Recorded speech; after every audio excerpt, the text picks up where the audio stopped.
un tema súper interesante. Vamos a estar hablando de resistencia a la insulina, ¿verdad? Es un tema súper importante porque es probable que esta condición sea la epidemia más grande en la sociedad moderna. Usted sabe que estamos con esta pandemia de COVID, ¿verdad? A la cual le hemos dado una notoriedad grande y bien merecida, ¿verdad? Sin embargo, la epidemia de resistencia a insulina es aún mayor, ¿verdad? Y yo quiero hablar sobre este tema en esta noche, ¿verdad? Así que tómese un momento y déle share a este video, compártalo con alguien, ¿verdad? Que usted piense que esta información pueda beneficiarle y pueda ayudarlo a mejorar su salud. Así que si usted tiene a bien, déle share al video, ¿verdad? Antes de comenzar, ¿verdad? Quiero dar una advertencia, ¿verdad? Lo que yo estoy compartiendo, lo que voy a compartir en la noche de hoy con ustedes, ¿verdad? Me dicen que el audio va y viene, ¿verdad? Déjame ponerme el otro audífono a ver si estamos mejor así. Me dicen si se escucha bien ahora. ¿Se escucha bien? ¿Sí? Ok, perfecto, ¿verdad? Pues lo que yo voy a compartir con ustedes es con propósitos puramente informativos, ¿verdad? En el día de hoy, bajo ninguna circunstancia, ¿verdad? Reemplaza el consejo médico directo, ¿verdad? Ni la evaluación médica directa, ¿verdad? Esto es con propósitos puramente informativos, información para que usted la tenga, usted aprenda y pueda mejorar su salud. Pero todo plan nutricional, de ejercicio o de cambio de estilo de vida, usted debe discutirlo con su proveedor de servicios de salud, con su médico, ¿verdad? Y sin más preámbulo, vamos al tema. El tema es resistencia a la insulina. Como le dije anteriormente, es probable que esta enfermedad, esta condición, sea la epidemia más grande en el día de hoy, la enfermedad más común en el día de hoy, ¿verdad? Y yo quiero llevarlos conmigo al hospital, ¿verdad? Yo le voy a presentar, voy a empezar un poquito diferente este live, y yo le voy a presentar 3 casos que yo he visto en las últimas 3 semanas, 3 casos de verdad, de los que yo veo en el hospital cuando me llaman para una consulta como neumólogo en el hospital donde yo trabajo. El primero de los casos es un paciente de 55 años, masculino, ¿verdad? Un hombre, ¿verdad? Que viene y me consultan porque tuvo un fallo respiratorio y está entubado, conectado a un ventilador que respira por él. Y me llaman para que yo vaya a evaluarlo como neumólogo. Cuando yo llego, este paciente está conectado a un ventilador, el oxígeno está bien bajo, se debate entre la vida y la muerte. Cuando yo veo la placa de pecho, esos pulmones están blancos. En una placa de pecho, mi gente, se supone que los pulmones se vean negritos porque son como una esponja y los rayos X lo pasan bien fácilmente y se ven negros. Cuando se ven blancos, ¿verdad? Es que hay inflamación. Es lo que se conoce como un ARDS o una reacción inflamatoria aguda del pulmón, donde el pulmón se inflama, se vuelve un bloque de inflamación y el paciente no oxigena. La causa de este ARDS o de este fallo respiratorio en este paciente es una sepsis, ¿verdad? Una sepsis es cuando hay una infección en el cuerpo, ¿verdad? Y esa infección, ¿verdad? Afecta todos los sistemas de órganos del cuerpo. En el caso de este paciente, el foco de infección era una pierna con una celulitis y una infección horrible con necrosis, o sea, había muerte del tejido. Cuando me fijo en el récord, era un paciente diabético con descontrol de su diabetes por mucho tiempo. Es lo que los médicos llamamos un pie diabético. Un paciente diabético que tuvo una infección severa en el pie, esa infección severa le provocó una sepsis, la sepsis afectó sus pulmones y se estaba debatiendo entre la vida y la muerte en un ventilador. Ese es el caso número 1 que les voy a presentar. El caso número 2 es un paciente femenino de 60 años, ¿verdad? Cuando me llaman para que vaya a evaluarla como neumólogo, yo llego a verla, la encuentro en dificultad respiratoria, es una paciente que es diabética, es obesa, está sentada en la cama buscando aire. Como parte de la evaluación, yo me llevo mi máquina de sonograma y cuando miro sus pulmones están llenos de líquido, ¿verdad? Inmediatamente procedemos a hacer un procedimiento que se llama toracentesis, donde yo paso una aguja directa a su pulmón, extraigo más de 1 litro de líquido de cada pulmón y ella vuelve a respirar. Cuando evalúo los laboratorios en detalle, me doy cuenta que la causa del líquido en sus pulmones era que sus riñones habían fallado por su diabetes. Años de diabetes habían dañado sus riñones, esta paciente no había podido excretar el líquido correctamente y sus pulmones se habían llenado de líquido y estaba muy enferma. Esa paciente terminó en diálisis 3 veces en semana para ayudarla con su fallo renal. Caso número 3 y último caso que quiero compartirle de lo que es mi realidad todos los días. Es un paciente masculino de 48 años. Me llaman porque tiene falta de aire. Cuando yo llego al cuarto, me encuentro con este paciente con falta de aire y me doy cuenta que tiene la barriga, la panza bien grande. Tan grande que subía el diafragma, que es el músculo que divide el pecho del abdomen. Por lo tanto, hacía que sus pulmones se hicieran más pequeños y le faltaba el aire. Cuando miro la causa, era que tenía su barriga llena de líquido, una condición que se conoce como ascitis a tensión. La causa era que su hígado había fallado. Cuando el hígado falla, tiene cirrosis. Muchas veces los pacientes se llenan de líquido en el abdomen. Cuando miro el historial, hacía 10 años este paciente se había diagnosticado con hígado graso.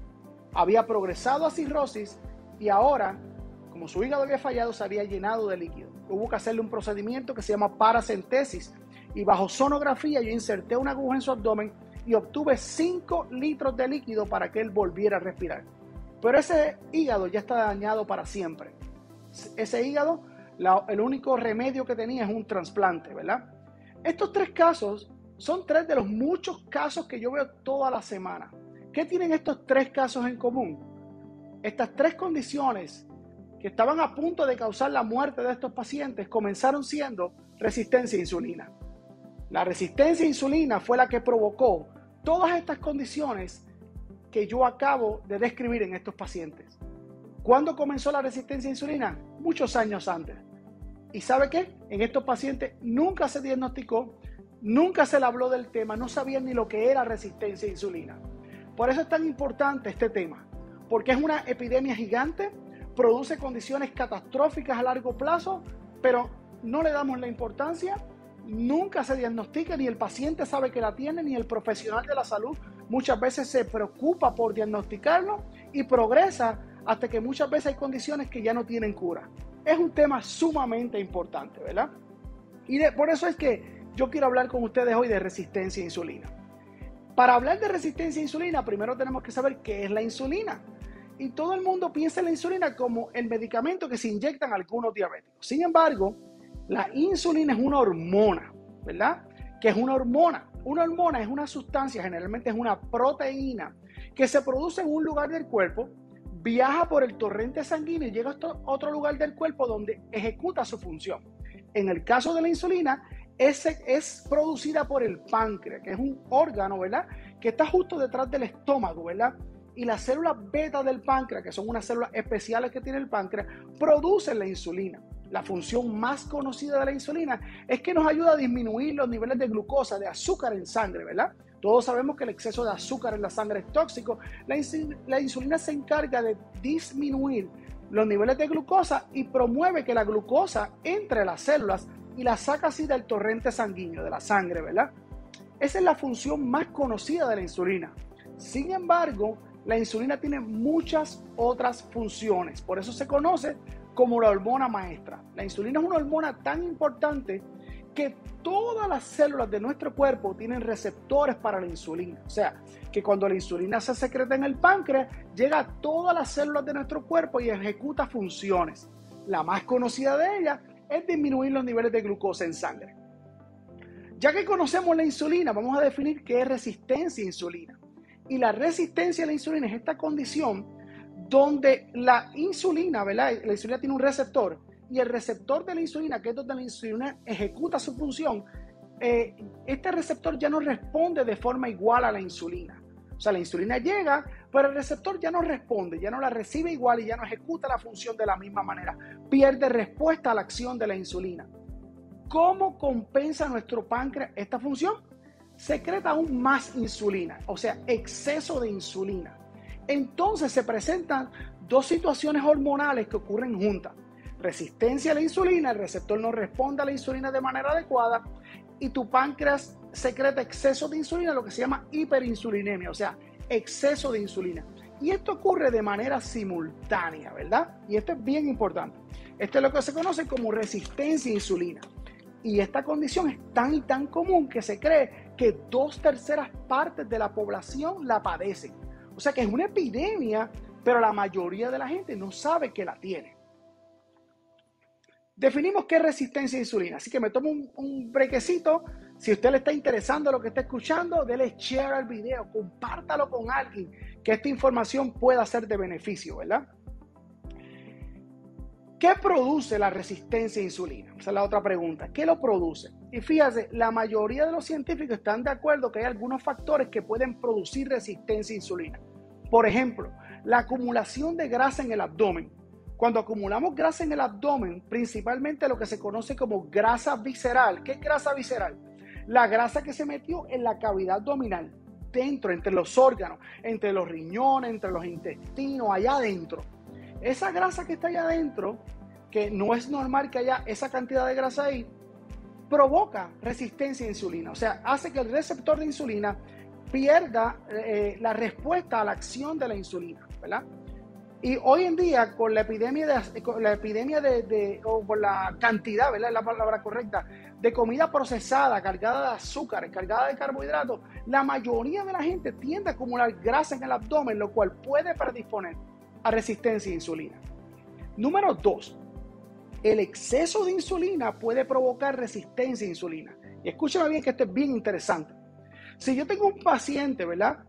Y yo le pongo una infusión en la vena constante de insulina, aunque el nivel de insulina sea bajo, eventualmente ese paciente va a desarrollar resistencia a insulina. Por lo tanto, yo le voy a estimular tanto con la insulina que el receptor le dice, espérate, hasta aquí llegaste, ya no me vas a estimular más. Y desarrolla resistencia a insulina. O sea, exceso de insulina crea resistencia a insulina. Le voy a contar una historia. En el mundo de hoy en día, se comen un montón de azúcares y carbohidratos. Yo voy a tomar de ejemplo la dieta boricua de los puertorriqueños, que es donde yo vivo. Un puertorriqueño se levanta por la mañana y desayuna un pedazo de pan, ¿verdad? Va a la panadería, un pedazo de pan, con mantequilla, con queso, con jamón, whatever. Eso lo une con un juguito de naranja, porque quiere aumentar la vitamina C y cree que eso es saludable, que es otro montón de azúcar. Y cuando termina, ¿verdad? Quizá ve en la vitrina unos pastelitos, unos bizcochitos, unos quesitos, unos pastelillos y se los come también, que eso es hecho de harina de trigo, o sea, es un montón de carbohidratos. A media mañana vuelve y le da hambre y dice, tengo que comer una merienda porque a mí me han dicho que las meriendas son bien saludables. Y se come unas galletitas, whatever, otro montón de carbohidratos. A mediodía come arroz, habichuela, tostones y un pedacito de carne, acompañado de un refresquito. Un montón de carbohidratos. Y si tú miras, se pasan comiendo exceso de carbohidratos todo el día. ¿Sabes algo? De los 3 macronutrientes, grasas, proteínas y carbohidratos, el que más estimula secreción de insulina son los carbohidratos. Y si constantemente, 3, 4, 5 veces al día, estamos comiendo un montón de carbohidratos, nuestro páncreas está secretando todo el tiempo que mucha insulina. Es bien parecido al drip de insulina que yo les hablé. Y cuando hay demasiada insulina en el cuerpo, el receptor pierde respuesta a la insulina y desarrolla resistencia a insulina. Por lo tanto, a manera de resumen, acumular grasa en el abdomen y los niveles constantes elevados de insulina pueden producir el fenómeno de resistencia a insulina e hiperinsulinemia o exceso de insulina. Ya sabemos qué lo causa, definimos qué es insulina, definimos qué es resistencia a insulina, sabemos qué causa la resistencia a insulina. Ahora viene una pregunta bien importante. ¿Cómo yo sé si yo tengo resistencia a insulina? Porque hemos dicho que es una epidemia hoy en día. Y déjeme explicarle algo. El gold standard o la prueba más específica para medir resistencia a insulina es bien difícil de hacer. Es lo que se conoce como la prueba del clamp, ¿verdad? Y generalmente solamente se hace en el ambiente investigativo, ¿verdad? En laboratorio como parte de procesos de investigación. Y ese es el gold standard de cómo tú mides resistencia a insulina. Sin embargo, hay datos del examen físico y de laboratorio que nos pueden sugerir si tenemos o no resistencia a insulina. Y yo quiero compartirlo con ustedes. Primero, en el examen físico hay 2 elementos que te pueden decir si tienes o no resistencia a insulina. El primero es la acumulación de grasa en el abdomen, generalmente indica que tiene resistencia a insulina. La forma más fácil de medir esto es si yo veo que yo era bastante flat, ¿verdad? y yo veo que en los últimos años he estado acumulando panza y panza y panza y ya no quepo en los pantalones, probablemente yo tengo resistencia a insulina. Hay una fórmula que yo le he enseñado a ustedes en varias ocasiones que se llama en inglés el waist to height ratio, ¿verdad? O la razón de cintura a estatura. Es bien útil para uno saber si tiene exceso de grasa en el abdomen. En esta fórmula uno divide el diámetro del abdomen medido a nivel del ombligo más o menos y lo divide entre tu estatura usando las mismas unidades métricas, ¿verdad? Si ese número está mayor de 0.5, eso indica que tienes acumulación de grasa en el abdomen y probablemente indica que tienes resistencia a insulina. Les voy a hacer un ejemplo. Yo me voy a usar yo como ejemplo. Yo mido 5'9", que son 69 pulgadas, y el diámetro de mi cintura al ombligo es 32 pulgadas. Yo dividiría 32 entre 69 y ese número da 0.46. Si es menor de 0.5, generalmente no indica acumulación excesiva de grasa abdominal. Pero si es mayor de 0.5, indica que hay acumulación de grasa excesiva en el área abdominal y probablemente sugiera resistencia a insulina. Hasta ahí estamos bien, ¿verdad? O sea, que estamos hablando de los factores de examen físico que pueden sugerir resistencia a insulina. El primero de ellos es acumulación de grasa en el área abdominal. Y dijimos que la razón de cintura-estatura es una herramienta que tenemos para ayudarnos en ese sentido. Número 2. La presencia de acantosis nigricans indica que tenemos resistencia a insulina.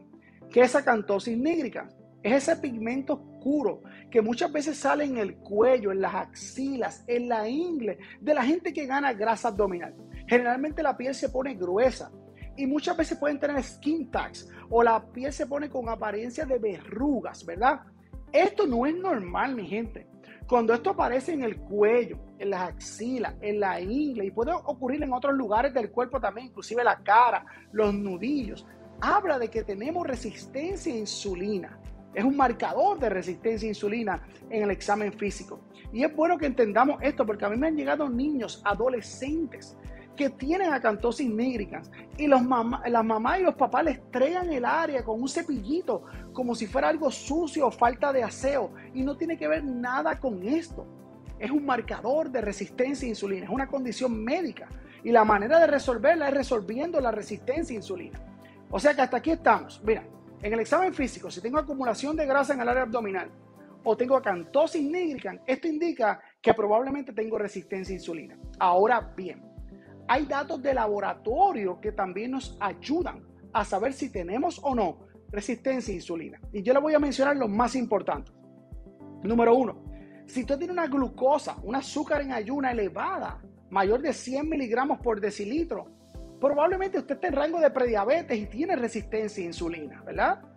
Número 2, si usted tiene una hemoglobina glicosilada alta o la A1C, o lo que los boricuas, los puertorriqueños llaman la chismosa, ¿verdad? Porque estima cómo estuvo el azúcar, la glucosa en los últimos 3 meses.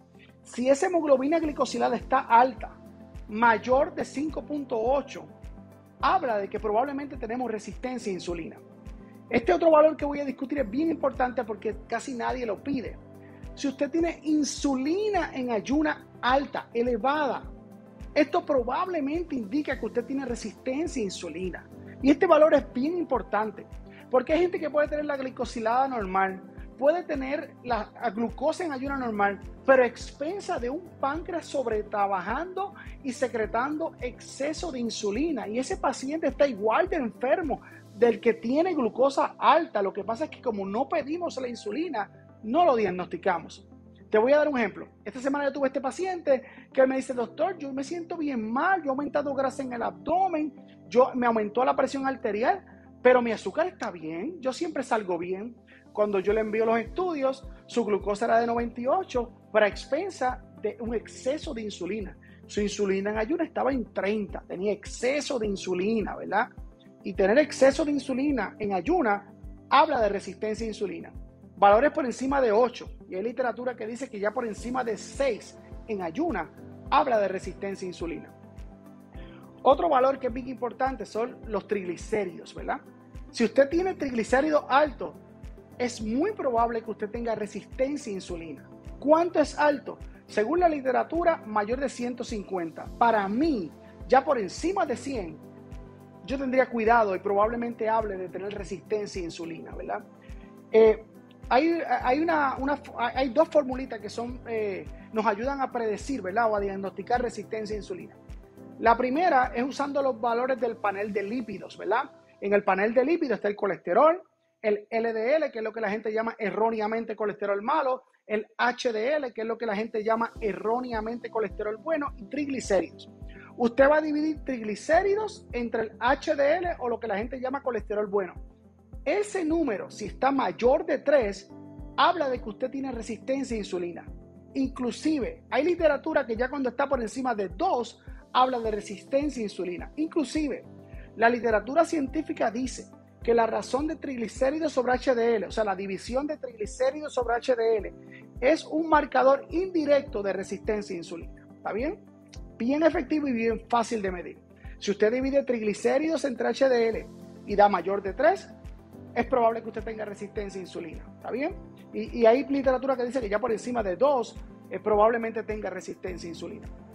Otra fórmula que yo uso en mi práctica médica es la fórmula de HOMA o el HOMA IR, ¿verdad?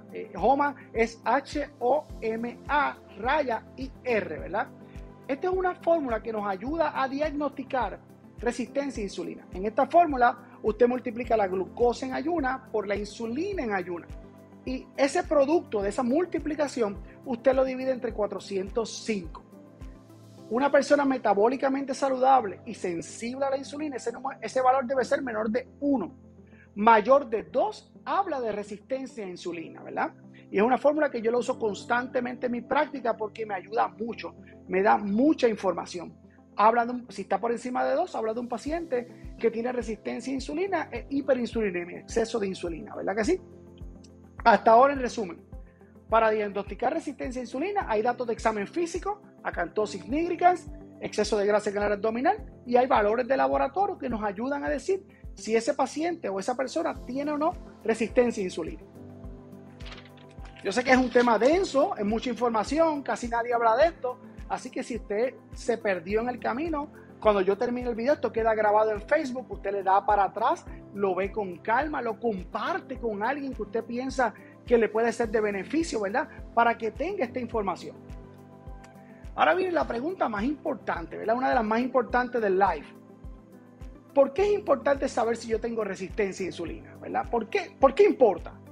Importa por mucho, porque la resistencia a insulina y la hiperinsulinemia, el exceso de insulina, tienen un rol principal en causar la mayoría de las condiciones que aquejan la sociedad moderna. Y quiero repetirlo porque esto es lo más importante que yo voy a decir en este live.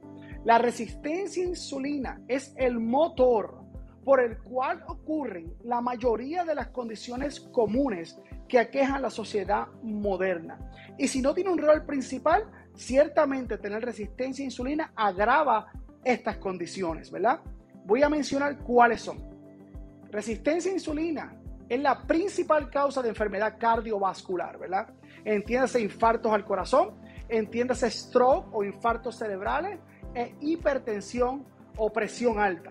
La resistencia a insulina es la principal causa de esas tres condiciones cardiovasculares que unidas quizás es la principal causa de muerte en el mundo. ¿Está bien? Es bien importante.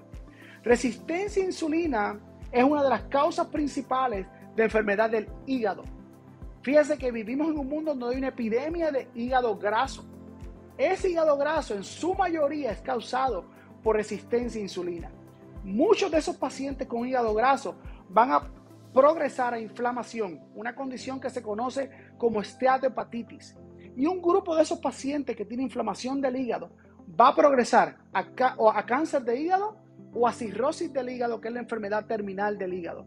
Hoy en día, la principal causa de enfermedad del hígado es resistencia a insulina.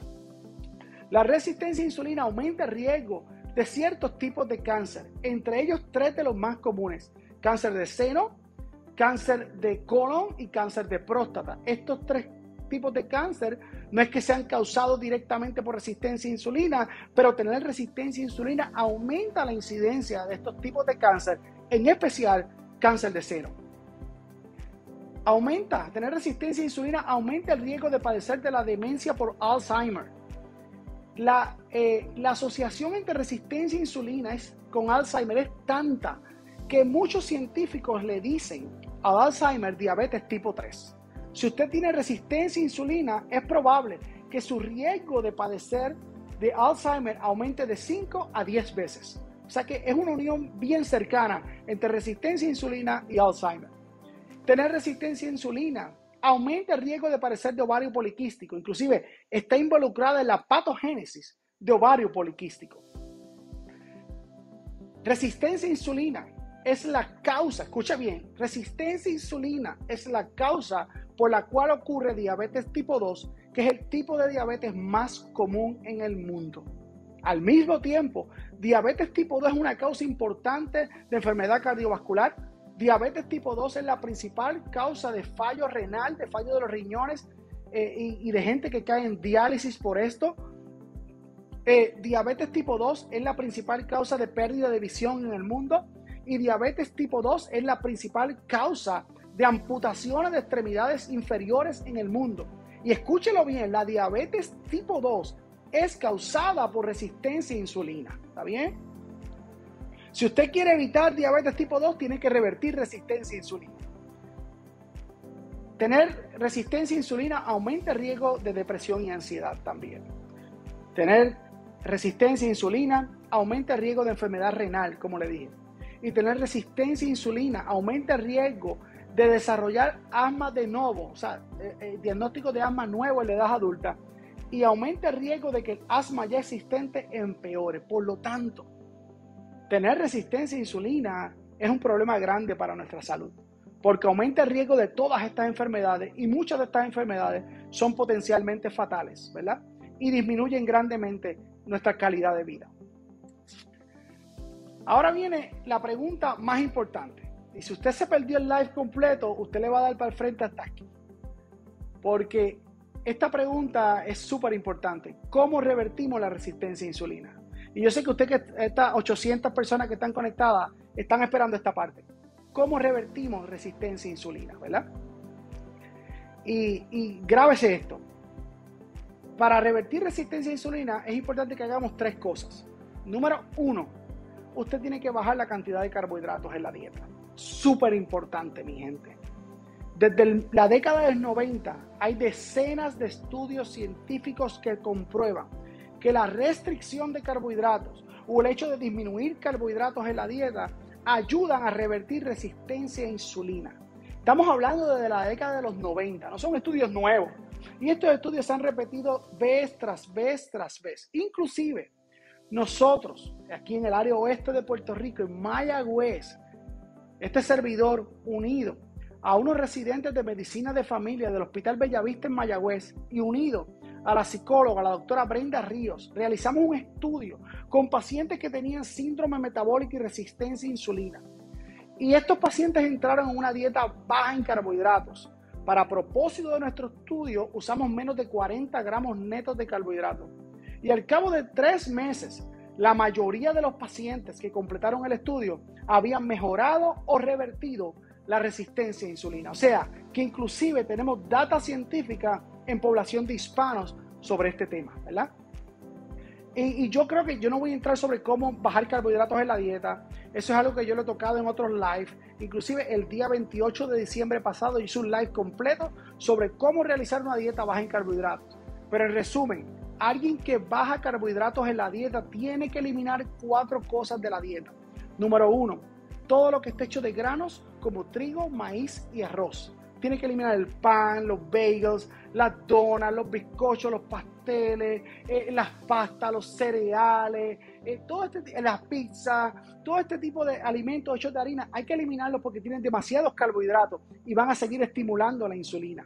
Número 2, tienen que eliminar las viandas o los starchy foods, ¿verdad? Como lo que es la papa, el ñame, la yautía, la yuca, pana. Estos alimentos almidonados, ¿verdad? Básicamente son eso mismo, almidón, ¿verdad? A nivel del intestino se pican en glucosa y la glucosa se eleva, ¿verdad? En sangre rápidamente, elevando la insulina. Por lo tanto, a resumen, tenemos que eliminar los alimentos hechos de granos y eliminar las viandas. Número 3, tenemos que eliminar las frutas altas en carbohidratos.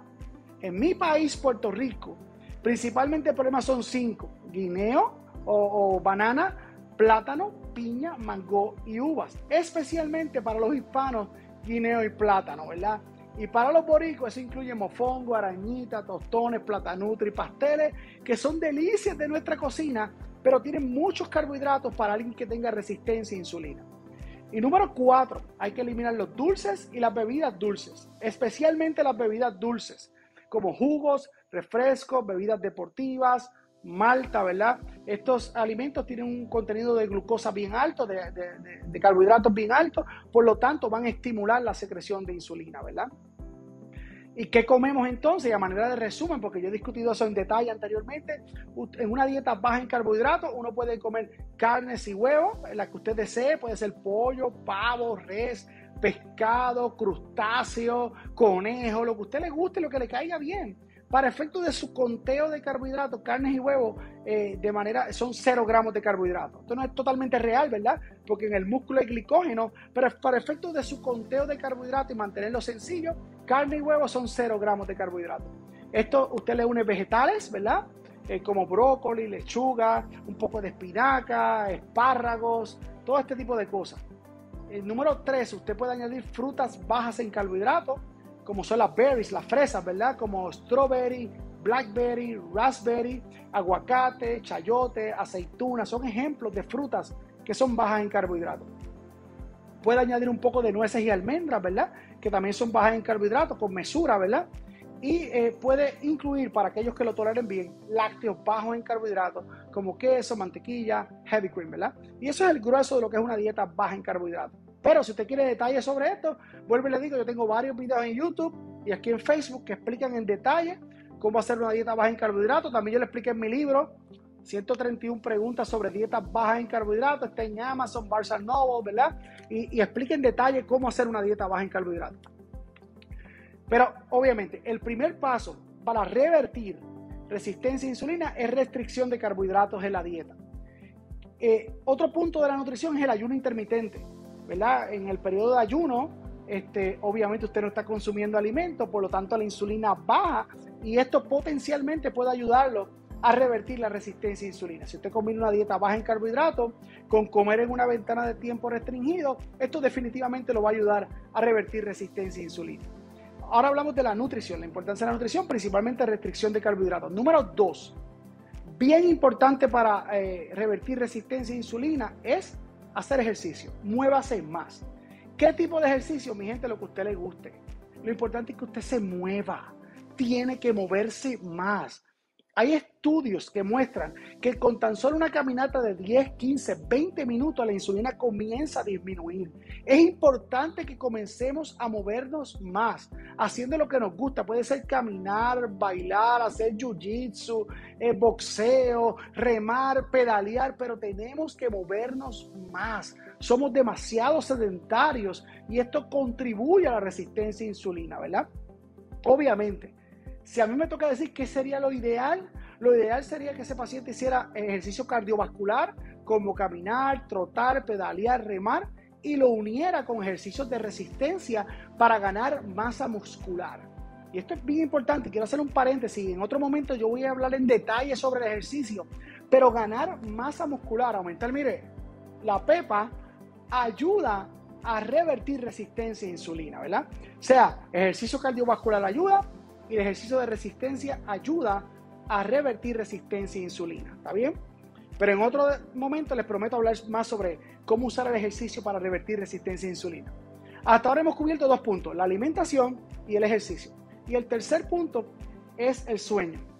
Si nosotros estamos deprivados de sueño, dormimos menos de lo que debemos dormir, o nuestro sueño no es de calidad, esto contribuye a la resistencia a insulina, ¿verdad? No es el factor principal, los factores principales son alimentación y ejercicio, pero alguien que tenga deprivación de sueño o tenga un sueño de mala calidad porque tenga apnea del sueño, porque tenga insomnio, porque tenga síndrome de piernas inquietas, whatever, cualquiera sea la razón, va a contribuir a la resistencia a insulina. Por lo tanto, tenemos que mejorar la cantidad y la calidad de nuestro sueño también, ¿está bien?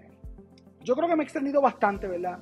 Pero yo quería que usted tuviera información sobre qué es resistencia a insulina, la magnitud de esta epidemia, las condiciones que causa la resistencia a insulina que son potencialmente catastróficas para nuestra población. Quería concientizar sobre lo grande de este problema y la poca atención que le damos.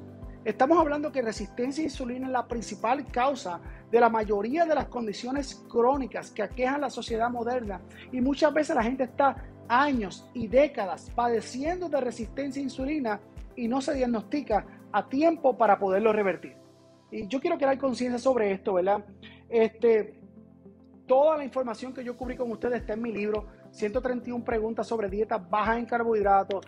Está explicado en un idioma sencillo. Esta no es una conferencia para promocionar el libro, pero si usted quiere profundizar sobre el tema, mi libro es una buena opción. Está disponible en Amazon. Si me están viendo profesionales de la salud, que yo sé que siempre se conectan, nutricionistas, enfermeros, médicos, y usted quiere profundizar sobre el tema de resistencia a insulina, yo le recomiendo este libro. Se llama Why We Get Sick, del doctor Benjamin Bigman, ¿verdad? Él es un profesor de fisiología, es un researcher, es de las personas que más investigación ha hecho en el mundo sobre resistencia a insulina. Este libro está espectacular, tiene cientos de referencias que hablan sobre el tema. Es un libro que yo lo recomiendo, creo que es una buena herramienta para el que le guste profundizar en el tema o aquellos que son profesionales de la salud, ¿verdad? Así que nada, Dios me los bendiga un montón, espero que hayan disfrutado del tema.